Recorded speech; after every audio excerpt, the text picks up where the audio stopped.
Today is Wednesday, March 6, 2019. I am interviewing Hank Schieb at the Gilbert School in Winsted, Connecticut. The interviewer is Rebecca Dowling, a student at the Gilbert School. Also present is the camera operator, Sean Clark, a student at the Gilbert School. Could you please state your full name? Hank Schieb, or my middle name is Stephen. All right, your date of birth, please? 7/12/48. And the city and state in which you live in. I can't hear you. The city and state in which you live in. Winsted, Connecticut. What year did you graduate from Gilbert? 1967. What war did you serve in? Vietnam. What branch did you serve in? Navy. What was your highest rank? E5. What locations did you serve in? I went through a lot of training in the service at different places that I can't even remember some of them. There were Army bases like Aberdeen, Fort Eustis, Marine Corps bases at Parris Island and El Toro. Was all training. Great Lakes was boot camp. I went to school in Jacksonville, Florida to become an aviation ordnanceman. I served for a while at an attack squadron out of Lemoore, California, Naval Air Station Lemoore. And then I went to HAL 3, and they were based in Bentui. I was there 2 days, and then I went out on a detachment to a place called Nam Can in South Vietnam.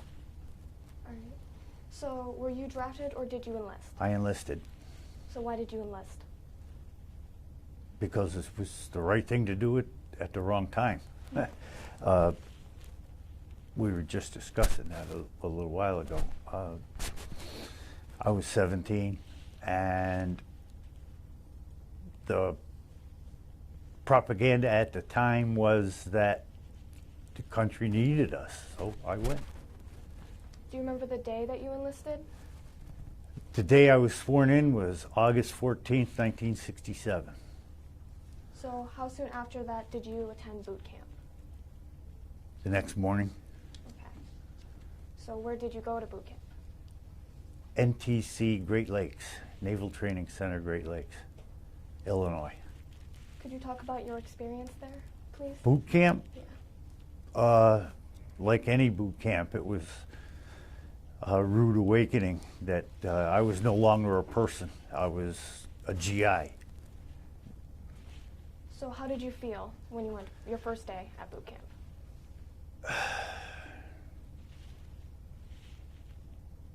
Just amazed that the transformation that was taking place amongst everybody, all the new recruits, just amazed. Is there any moments from your first day that really stick out in your mind?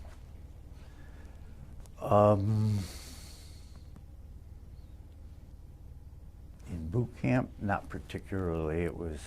They kept us so busy, and we learned so much in such a short amount of time that absolutely nothing sticks out.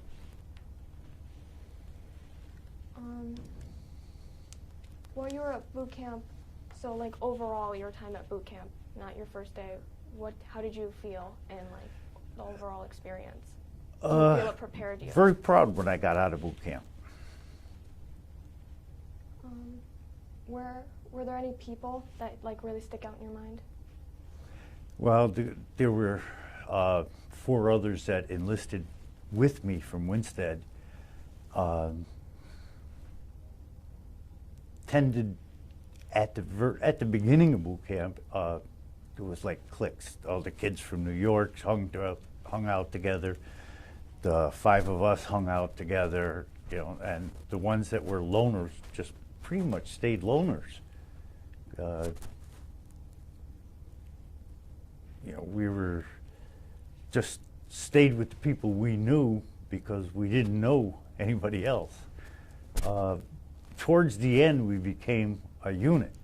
and that led to pride of being part of a unit, pride in graduating from boot camp, which was a little tough for a lot of us. But overall, boot camp was just a shock and an awakening to the fact that I am no longer just me. I am part of a team, a group. The team is a big word today. It didn't mean much unless you were a football player back then. But you were part of something way bigger than you ever imagined. And to be a part of it, you felt both proud and insignificant at the same time because there were so many people doing the same things. Did you feel boot camp prepared you for Vietnam? Boot camp? No. Okay. So how long do you think you were at boot camp? I don't remember if it was 13 or 16 weeks. I think it was 16 weeks. So after your time at boot camp, where did you go next? To Jacksonville Naval Air Station. I went to what they call AOA school. I was trained as an aviation ordnanceman, and November, December. That was 6 months long, and that was very technical, and you just learned a lot. I mean, you all through high school, you do usually you do the minimum to get a decent grade and go on. In A school, not so much boot camp, but in A school, you learn to take everything to the next step. So what exactly is AOA school? Aviation Ordnanceman School. It's where you learn, everyone in the Navy is a specialist. The Navy insignia has a little, we got our stripes on the bottom, but in the middle there's like a little picture that tells what your job is. I was in the air wing, and we wore green stripes. And aviation electricians, aviation fire control technicians, aviation AMSs, aviation structural mechanics, aviation jet engines and recip engines, and they all had their own little insignia, and the schools were spread across the country.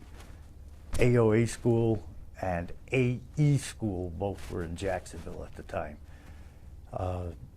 It's like in the Marine Corps, everyone is a rifleman, but they all have special jobs too, and the Navy is the same way. We're all sailors, but we have our specialty. What was your specialty? Aviation ordnance. Yeah. So how long so you already said you were there for 6 months. So after that, did you go to Vietnam? No, I went to a fixed wing attack squadron in Lemoore, California, which was a training squadron, VA 122. They were just transitioning from A1Ds, which they called the SPAD, to the A7A aircraft, which was a jet. The A1 was a recip prop, and the A7 was a jet. They were just transitioning. VA 122 was a training squadron. It used to be called SPAD School because they taught people about the SPADs, and they were just changing the name to the Corsair College because the A7 its nickname is Corsair, or actually Corsair too. And I learned a lot there too. I went to the gunnery school, learned how to deal with the everything that there is to know about 20 millimeter cannons, 50 caliber machine guns,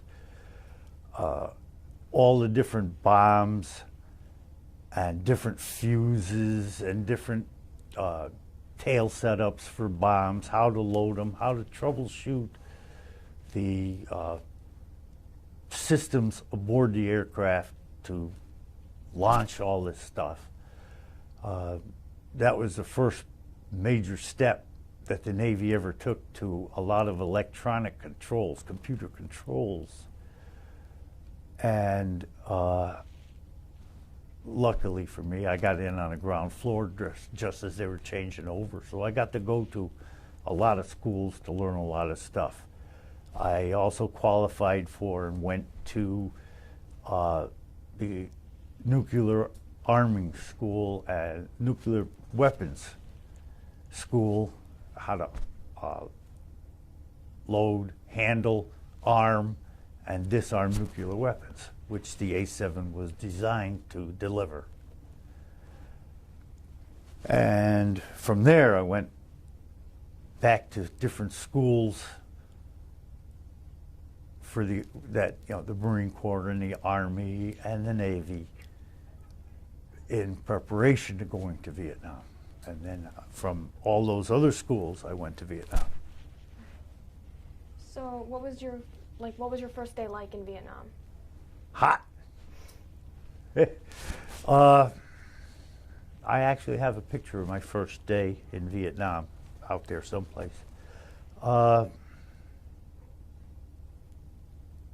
It was, again, a culture shock. They have garbage piled on the sides of all the streets. Some of them were like 2 stories high, these piles, and they just went from that's how they lived. They just throw the garbage on the pile. Open sewers, no potable water. I mean, you had to go to special places to get water to drink because the water was not potable.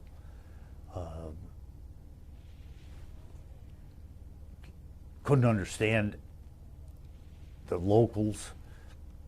Language difference was difficult because I have my share of trouble with English, and just the vocabulary of Vietnamese was extremely hard for me. My mouth couldn't make those words that we needed to learn to use. So it was a big culture shock more than anything else my first day. So it was interesting. I got my first wound my first day. It was kind of interesting. We went from Saigon to Ben Tui, which is where my outfit was, and I went on like a DC-3. It was a small 2-prop airplane, and we landed, and it was small, kind of base. It had a hangar and a PSP runway, and I was the last one off the airplane, and just as I was climbing down the ladder, a mortar started coming in. We were under a mortar attack as I was getting off the aircraft, and the pilot was screaming his head off, get the chocks out, get the chocks out, we got to get airborne. And I was the last one out, so I reached down and grabbed the chocks, and I pulled them out from the airplane so he could go. The chocks are the things that go on either side of the wheel to hold it so it can't move. And just as I stood up, a mortar hit not too far behind me and knocked me flat on my face. And I landed face down on the PSP, and the airplane ran across my hand, and I haven't been able to open my hand any further than that ever since. So it was an interesting first day. So what was a mortar? Pardon? What is a mortar? A mortar is an offensive weapon. Most everybody has seen pictures of mortars, don't know it. It's like a tube, and you drop a projectile down into the end of it, and it, boom, goes out. And it's like an 81 millimeter mortar is probably, I would say, maybe 5 or 10 hand grenades worth. And, you know, it goes over where you aim it, and it hits the ground and it blows up. Can you describe is that what like every day looked like for you? No. The only real way I could describe combat is it's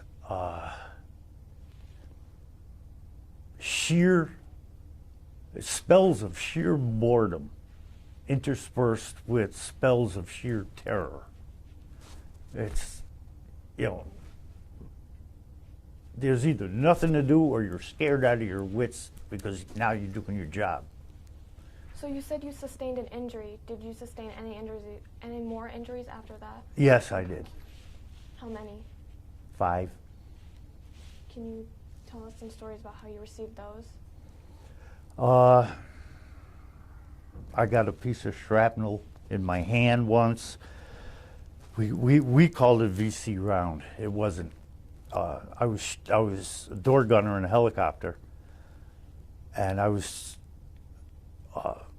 flying left door. I hadn't been there long enough to become a crew chief. So I was shooting an M60 machine gun. And every once in a while, we would get a round, which is one bullet. It comes in a belt, and you shoot the machine gun. And somehow or another, people in this country, where the factories that made the ammunition got infiltrated by people who really didn't like the idea of the war. So they would fill one cartridge with C4 explosive instead of gunpowder. And they all look the same. We shoot thousands a day, and you're shooting a machine gun. And when that round went through, the gun just exploded. And I got a big scar here, and a scar that runs from here clean up to here, and another scar from here up to here when the machine gun exploded. That was one. I got peppered pretty badly one time with shrapnel.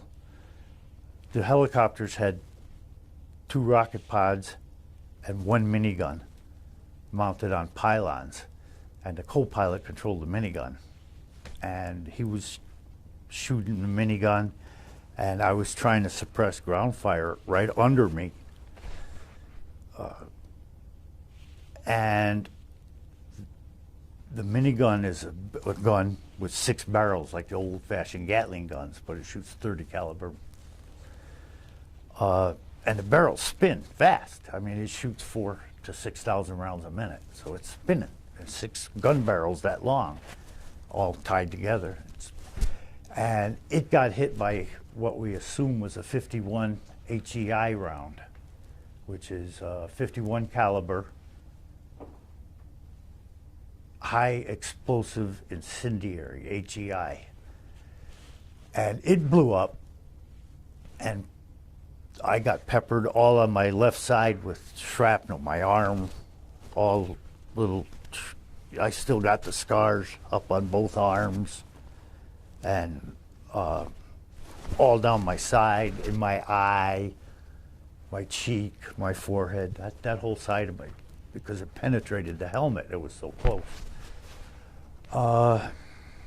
That was another one. I got hit with a burnt out tracer round in the femoral artery of my leg and damn near bled out once. 90% of the small nicks and small shrapnel wounds or stuff like that doesn't put you into the hospital, we never even reported them. So I had been wounded, quite a few times. Well, not 100, but probably around 15 or 20 times. I had blood running out, but they weren't serious. Did you receive any awards during your time? Did you receive any awards during your time? Yeah. I qualify for quite a few. I have some. When I first came home, I had all my medals and awards all in a big box. and I got married, and I started to get involved with the VFW, and my wife didn't like it, so she kind of tossed all that in the garbage. She says, I can't live in the past. So all my awards, my medals, all that went to the dump. And I just never bothered to replace them. I have some that the local VFW put in a little shadow box for me. They're out there. But it's not any place near all the ones that I'm qualified for. Can you explain why you got some of these awards? Or rather, how you got them? Each award has a different meaning. A Purple Heart means you were wounded in combat. Bronze Star is basically just a Valor Award, above and beyond the Call of Duty type of thing, when you really stick your neck out. Distinguished Flying Cross kind of stands, self-explanatory. A lot of them are. Silver Star, which I never got that brave, is extraordinary valor. I have 2, I think, or 3 presidential citations with the Combat V for valor, stuff like that. But that was 55 years ago. I don't really think about it a whole lot anymore. I can't remember a lot of them. I know I have Bronze Star. I know I have 19 air medals. I have a single action air medal, which is equivalent to a Distinguished Flying Cross. Combat action ribbon.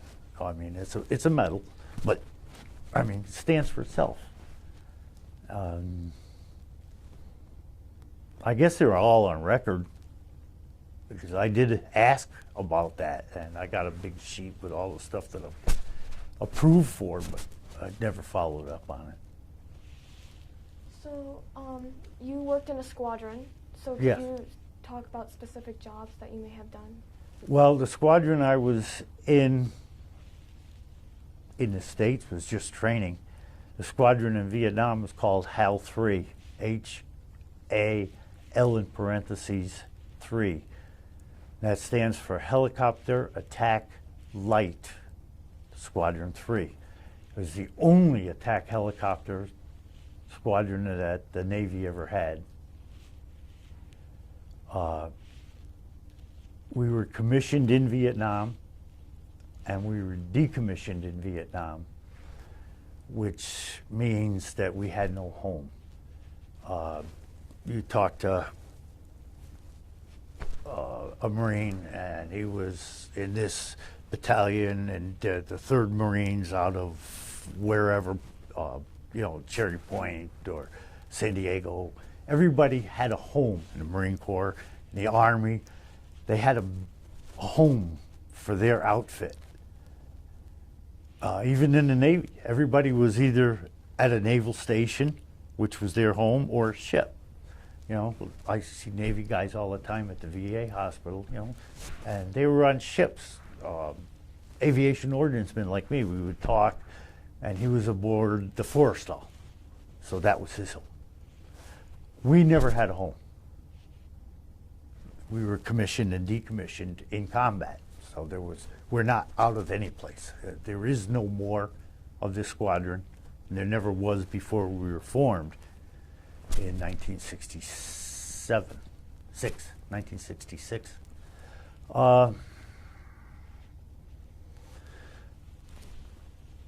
Admiral Zumwalt formed us because there was a distinct problem with our SEAL teams, which we were part of, getting the SEALs inserted, covered, and extracted when and how we needed. And there's a story, now I wasn't part of this, but I believe every word of it. because I talked to a lot of people that were there. It was a story where they had the Army slicks. We all flew Hueys, by the way. We had B models when the Army and the Air Force had Mike models. That's like ours was a 1958 helicopters and theirs were 1967 helicopters. You know, there's a lot. We flew. Actually, we flew the junk that the Army scrapped, and we put together our own helicopters and flew them. They were all built out of scrap. There's a movie on PBS called Scramble the Sea Wolves. And if you were to type that in your search bar, you could get a copy of that. You can watch that movie. It was on PBS. It's about an hour and a half long, and it really describes what we did, how we were formed, how our outfit operated. That's all public knowledge now, and you can watch it if you're really interested in it.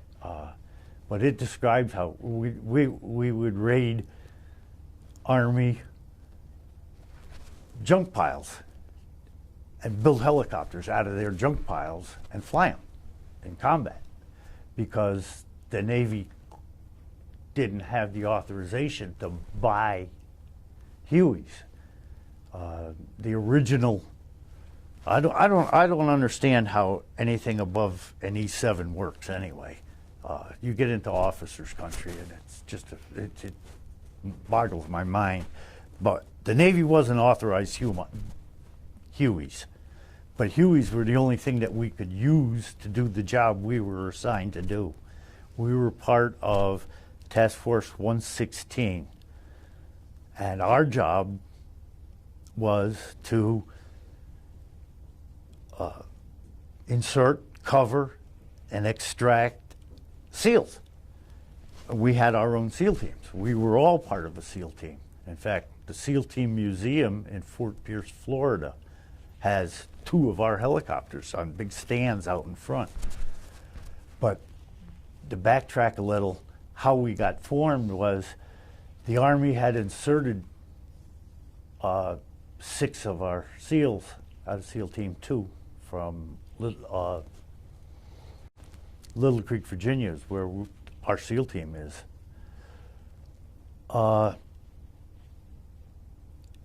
Unknowingly, right in the middle of 3 separate companies of NVA, the North Vietnamese Army. I mean, they were right smack in the middle of 3 big outfits of the enemy, and there's 6 SEALs. And as soon as they realized it, I mean, they were outnumbered like 200 to 1. There's not a chance. So they got back on the radio and called, says, hey, get us out of here, you know, now.